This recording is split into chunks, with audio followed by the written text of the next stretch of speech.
A paz do Senhor, queridos. Estamos iniciando mais um podcast de seu canal EBD Fácil e Motivadora.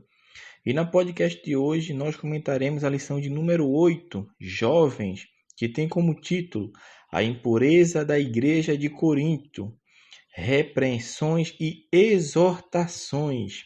Amém? Lição 8, jovens. Então estaremos dando prosseguimento ao nosso estudo bíblico baseado na primeira carta aos Coríntios, assim como nós estamos estudando esse trimestre, a primeira carta de Paulo aos Coríntios. E hoje estaremos comentando a lição de número 8, que vai falar sobre essas repreensões e exortações, onde o autor da lição bíblica vai pegar o capítulo 5 até o versículo 13, do 1 ao 13 da primeira carta aos Coríntios, para trazer algumas exortações para nós hoje, mostrando o que aconteceu na igreja de Corinto, a igreja ali do primeiro século, a qual Paulo escreve essa carta de repreensão, neste ponto aqui trazendo essa repreensão e esta exortações. Pois bem, no capítulo 5 de Coríntios, meus amados irmãos, os irmãos devem ler o capítulo 5, irão perceber o que estava acontecendo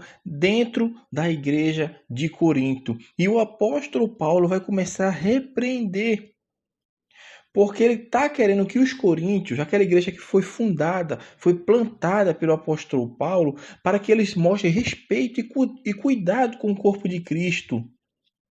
E nós, como membros, formamos o corpo de Cristo, meu irmão. O apóstolo Paulo é bem enfático quando fala isso, que nós somos membros deste corpo de Cristo. Então, os membros têm que andar em unidade, meu irmão, andar em santidade, andar em comunhão um com os outros, mas não de maneira vil, mas de maneira humanitária, vamos falar assim, de maneira que o amor venha prevalecer, não passando a mão, não passando pano naquilo que vai em desacordo com a palavra de Deus. Porque o que estava acontecendo na igreja de Corinto? Existia um homem que era casado com uma mulher, só que aquele homem tinha um filho.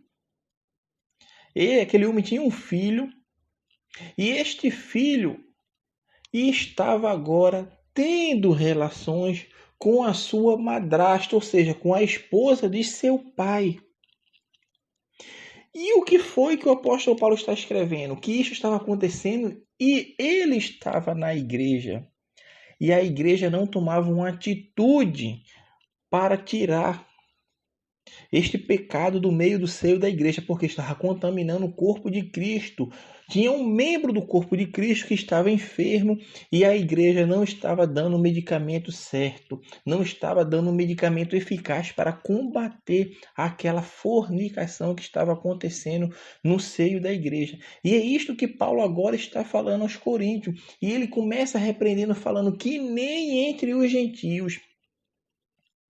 Paulo está dizendo, nem os que são de fora, nem aqueles que são crentes, acontece uma imoralidade tal como está acontecendo no meio de vós, porque no meio da igreja de Corinto estava acontecendo aquilo e a igreja não tomava atitude, coisas que nem o pecador, nem o ímpio cometia. Tal pecado estava sendo cometido no meio da igreja de Corinto. E o apóstolo Paulo escreve para os coríntios para que eles tomem uma atitude com o tal, para que o tal venha a ser repreendido, venha a ser disciplinado em amor. E é isto que o apóstolo Paulo está falando, que eles venham a retirar o tal do meio deles. Ou seja, o apóstolo Paulo está falando que este tal deve ser disciplinado. Entretanto, a disciplina, meu irmão, quando ela vem a ser aplicada, é porque o aconselhamento não deu jeito, a orientação não deu jeito. Então chegou o momento agora da disciplina eclesiástica alcançar aquele homem que estava cometendo um pecado grave no meio da igreja, e os crentes estavam aceitando, porque quando o apóstolo Paulo escreve, Paulo também repreende os crentes, não apenas aqueles que estavam cometendo um ato. Por quê? Porque aquele que estava cometendo um ato estava pecando, e aquele que estava sendo complacente também com o pecado estava pecando, porque estava dando legalidade àquela tal de liberdade cristã, que na liberdade cristã não tem nada a ver com a libertinagem, a prática do pecado, da impureza que estava acontecendo na igreja de Corinto. Então Paulo dá essa recomendação, que aquele jovem deve ser disciplinado. E de fato, a disciplina tem sim esse seu caráter de tratar aquela pessoa, ou seja, porque tem esse objetivo de curar a pessoa espiritualmente, de ajudar, de restaurar. Não é aquela disciplina que vai disciplinar o irmão ou a irmã, excluindo ele da comunhão com os santos. A disciplina não tem essa função, mas tem a função de curar a pessoa, tem a função de ajudar, de restaurar. Não é um abandono total. Os cultos, como fala-se, hoje em dia não se fala assim mais, mas anteriormente, em anos passados, falava-se os cultos de portas abertas e tinha os cultos de porta fechada. Quando um crente era disciplinado, ele não era permitido frequentar os cultos de portas fechadas, porque os cultos de porta fechada, meu irmão, eram exclusivamente para os membros da igreja. Existiam igrejas que eram tão rígidas quanto a isso que nem os congregados, ou seja, aqueles que não eram nem batizados em água, tinham permissão de entrar nesses cultos, que eram os cultos de doutrina, que normalmente são cultos de instrução, quando vai ter instruções para a igreja. Eram os cultos chamados de portas fechadas, e o culto de portas abertas era o culto mais voltado para o evangelismo, era os cultos evangelísticos, como os cultos que acontecem aos domingos à noite, que deveriam, na maioria das igrejas, ser cultos evangelísticos, mas hoje não são. São cultos apenas de louvor, onde a palavra de Deus, normalmente ela tem um tempo a ser pregada de 20 minutos, no máximo quando tem 30, porque é um culto que virou um culto de louvores, e de louvores que massageiem egos. E não louvores que direcionem o pecador a Cristo, não, mas é culto que venha massagear o ego para que as pessoas se sintam bem. Porque a igreja hoje, ela está atraindo, mas ela não está atraindo as pessoas para Cristo, mas ela está sendo a atração dos crentes hoje. Então isso é um perigo. A igreja hoje está sendo uma atração. E é isto que nós estamos falando, que essa disciplina, essa comunhão não seria quebrada. Por quê? Porque o irmão ou a irmã que era disciplinada, que é disciplinado, ela vai ter um acompanhamento de pessoas capacitadas e habilitadas, vocacionadas por Deus para fazer com que aquela pessoa ali venha a ter sua mente restaurada, venha ter sua mente renovada em Cristo, porque o pecado que se comete para chegar a ter uma pessoa a ser disciplinada eclesiasticamente é um perigo e, de fato, aconteceu na igreja de Corinto. E Paulo dá esta recomendação aos crentes de Corinto para o tal ser excluído dali do meio dos santos, venha a ser disciplinado, que o tal seja tirado, quem está cometendo essa tal ação. Então, este é o primeiro ponto da lição bíblica que o autor da lição nos dá este roteiro, que é o significado e a necessidade da disciplina. A necessidade da disciplina, meu irmão, ainda ela é muito presente hoje no meio da igreja, porque é aquilo que nós sempre falamos em algumas podcasts que nós fornecemos para os irmãos, que a igreja tem essa incumbência de disciplinar, de ensinar, de exortar, e às vezes chega até a um caso extremo, que é o caso da exclusão. E a exclusão é uma atitude que vai ser tomada, meu irmão, não é uma decisão unilateral, não, mas é uma decisão que tem que acontecer em concordância com a igreja. Tem que ser algo coletivo e nunca algo individual, porque deve-se saber verificar se a pessoa que cometeu tal ato, um pecado que seja digno de exclusão, aquela pessoa ali, de fato, se entregou às paixões dessa vida, às concupiscências. Então é um ato extremo que a igreja tem ainda essa possibilidade de alcançar hoje. Por quê? Porque começa com aconselhamento, orientação. A pessoa não dá ouvido, disciplina a pessoa. A pessoa permanece no erro, permanece cometendo pecado, permanece fazendo aquilo que desagrada a Deus e trazendo escândalo para o meio da igreja, então vem o processo, o ato mais rígido, vamos falar assim, que é a exclusão da comunhão com os santos. Nem um afastamento, é exclusão mesmo, porque na disciplina deveria acontecer esse afastamento do seio da igreja, vamos falar assim, mas não da comunhão, porque o irmão vai passar a ser sim acompanhado, vai ser orientado, mas quando vai chegar nesse parte que pode chegar a uma exclusão, vai acontecer isto. O que? O irmão não deu ouvido, a irmã não deu ouvido, não quer saber mais, se entregou ao seu pecado, então esse tal irmão tem que ser afastado da igreja, porque ele não tem comunhão com Deus, porque certamente o Espírito Santo já está saindo de si, porque ele está seguindo as paixões de sua alma, os seus desejos carnais aqui na terra. Então nós devemos ter cuidado com isso. O apóstolo Paulo, quando fala sobre este homem, ele vem trazer essa disciplina para a igreja. Por quê? Porque essa disciplina que ele está falando é para preservar a santidade da igreja. Porque a palavra de Deus nos fala como é santo aquele que nos chamou, sede também santo. Então, meu irmão, a igreja de Cristo tem que ser santa. E santidade é isso. Santo significa isso, é separado. Então nós somos separados, somos lavados e remidos pelo sangue de Jesus. Então temos que ter esta comunhão em nossa vida. E é o que o apóstolo Paulo fala, porque um pouco de fermento faz levedar toda a massa. Paulo aqui está usando um sentido metafórico para mostrar que o pecado que eles estavam sendo complacentes, estavam passando pano, passando a mão ali na cabeça daquele homem, era o pouco de fermento que iria fazer a massa levedar, ou seja, aquele pouquinho, aquele pecado ali que para eles era nada demais que estava acontecendo ali no seio da igreja, poderia contaminar todos, poderia crescer de tal forma que não teriam mais o controle, ou seja, era o pouquinho do fermento, meu irmão. Observe que o fermento aqui está sendo usado no sentido negativo para mostrar que o pecado poderia crescer de tal forma que viesse a levedar a massa, ou seja, viesse a crescer, viesse a ser mais visível.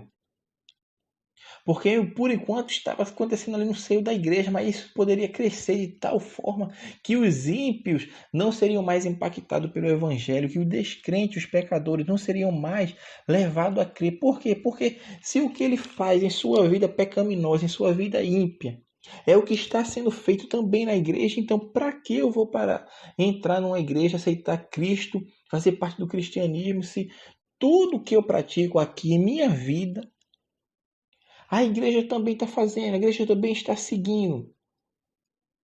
Os irmãos estão compreendendo o que o apóstolo Paulo estava querendo mostrar para eles, que isso era um perigo. E poderia crescer de tal forma que poderia acontecer isso. Não haver diferença, meu irmão, entre o santo e o profano. Entre o justo e o injusto não haveria. E o apóstolo Paulo está mostrando isso. A igreja do Senhor Jesus Cristo é uma igreja santa. É uma igreja remida, é lavada pelo sangue de Jesus e deve caminhar e andar em santidade. E vocês têm que mostrar isso para os que estão de fora, porque o testemunho dado, meu irmão, vale mais do que 1000 palavras. Imagina uma igreja que estava tolerando uma fornicação desta e estavam sendo complacentes, estavam pecando, porque aquele que sabe que deve fazer o bem e não o faz, comete pecado. E o bem que ele deveria fazer era isso, era repreender, exortar, aconselhar, disciplinar no Senhor aquele irmão. E a igreja não tomou a atitude adequada. É quando Paulo escreve para retirar o tal do meio deles. E se ele não quiser aceitar, meu irmão, que entregue a sua alma, entregue o seu corpo a Satanás. Ou seja, entregue as suas paixões. Nós vamos orientar, nós vamos cuidar, para que talvez ele lá na frente venha ser salvo, pelo menos venha salvar a sua vida, a sua alma. Mas se ele não quer, entregue ele a Satanás, meu irmão. Ou seja, entregue ele, deixe ele do jeito que ele está, que ele se debandou para o lado errado. Nós vamos tentar resgatar essa vida, sim. Ele pode ser até o trigo que esteja doente, um triguinho que seja doente. Mas precisa da medicação certa, que é a palavra de Deus, com amor, meu irmão, com sabedoria, para que ele venha a se voltar para Cristo. e venha se converter dos seus maus caminhos. E é isto que Paulo está falando, que a pureza cristã, meu irmão, tem que ser uma constante na vida do crente. A igreja de Coríntio estava errando, mas o apóstolo Paulo vem, de sentido metafórico, mostrar que esse pouquinho desse fermento, esse pecadinho, poderia crescer de tal forma que viria a desmoralizar a igreja, porque cresceria de tal forma que os ímpios e os pecadores começariam agora a perceber, a visualizar o que estava acontecendo dentro da igreja, e certamente a igreja viria desfalecer de tal forma porque ninguém daria crédito à sua mensagem, porque aceitar um evangelho para permanecer do jeito que está não é o evangelho de Cristo, porque o evangelho de Cristo é um evangelho de transformação, que transforma a vida. Por isso Cristo sempre falava: vais e não peques mais. É isto que a palavra de Deus nos ensina. E é isso que Paulo está querendo mostrar para a igreja aqui. O pecado estava sendo uma consequência, agora um fato constante dentro da igreja. E o apóstolo Paulo está dizendo que tem que consertar o erro para que aquela pessoa não peque mais. E vocês também não pequem mais, sendo complacente em aceitar o erro, em passar a mão na cabeça do que está errado. E Paulo, quando vai falar isso para eles, Paulo já tinha dito: como eu já escrevi em cartas, meu irmão. Ou seja, antes dessa carta de 1 Coríntios, Paulo já tinha escrito uma carta aos Coríntios, que é conhecida como uma carta perdida, que Paulo fazia mesmo exortações. E certamente Paulo falou desse camarada aqui. E a igreja não tomou atitude. Certamente Paulo agora escreve de uma forma mais ríspida e escreve para mostrar a atitude que a igreja tem que tomar. A igreja tem que ser tomada atitude. Paulo fala: como se eu tivesse aí, meu irmão. A atitude vai ter que ser tomada, como se eu tivesse presente no meio de vós, que a atitude vai ser tomada. O tal tem que ser retirado do meio de vós, porque está contaminando o corpo de Cristo. E esse pouquinho do fermento pode causar um estrago grande, pode fazer a massa levedar, e o que vai acontecer? Vai crescer, vai se tornar visível. Então, um problema que deve ser resolvido no seio da igreja vai ser mostrado para o mundo, trazendo escândalo para a igreja de Cristo. E é uma constante que nós sabemos, é aquele ditado que nós sempre falamos: nós amamos o pecador, mas odiamos o pecado. E era isso que tinha que acontecer. Era como Paulo vai dizendo isso para os crentes em Corinto: vocês devem odiar o pecado, mas o pecador vocês devem amar. Quem era que estava em pecado? O que estava cometendo a fornicação. O pecado era de fornicação. Odeio o pecado de fornicação, odeio o que ele pratica, mas eu tenho que ter amor com ele. Por isso, a disciplina eclesiástica tem que ser em amor, em graça, meu irmão, em misericórdia, em bondade, para que o irmão não venha se desgarrar do evangelho de Cristo, mas que ele se sinta acolhido, confortado, instruído, fortalecido. E fazendo assim, meu irmão, num amor, com bondade, com misericórdia, a pessoa certamente, meu irmão, só a pessoa que se entregou mesmo às concupiscências dessa vida não vai dar ouvido ao evangelho, porque a pessoa que tem Cristo em seu coração, tem um Espírito de Deus em seu coração, certamente vai saber escolher a melhor parte, que é Cristo Jesus, aquele que nos livra e nos purifica de todo o pecado. E Paulo, quando escreve aos Coríntios, ele está falando isso. Eu sei que no meio de vós, aí vocês, na cidade onde vocês moram, aí acontece muitas coisas erradas, é imoralidade, é concupiscência, é paixões, é muitas coisas que acontecem. Existem pessoas corruptas, avarentas, devassas, eu sei. Eu sei que existe tudo isso, mas com o tais, vocês não devem se misturar. Vocês não devem se associar com esses, nem comer com eles. Mas vocês não estão isolados nesse mundo. O cristão não é um ser que vai viver a parte da sociedade. Não, ele está incluso, ele faz parte da sociedade. Então vocês vão ter contato com essas pessoas, mas vocês não vão sentar ali sentado de muita conversinha, sentar à mesa e ficar de muita conversinha, que você sabe que aquela pessoa não tem Cristo em vida e não tem um testemunho. São pessoas entregues às paixões dessa vida. E é isto que o apóstolo Paulo está falando. Porque senão, meu irmão, seria necessário sair do mundo se você não fosse ter contato com essas pessoas. Mas o que Paulo estava querendo falar para ele é que vocês vão ter contato com essas pessoas, mas vocês não devem se associar a elas. Vocês não devem sentar à mesa para comer com elas. Você vai falar com ela. Você vai falar de Deus para ela. Você pode até trabalhar no meio ali com elas, mas você não vai se associar com ela. E o próprio Cristo falou isto, meu irmão. O que foi que Cristo falou?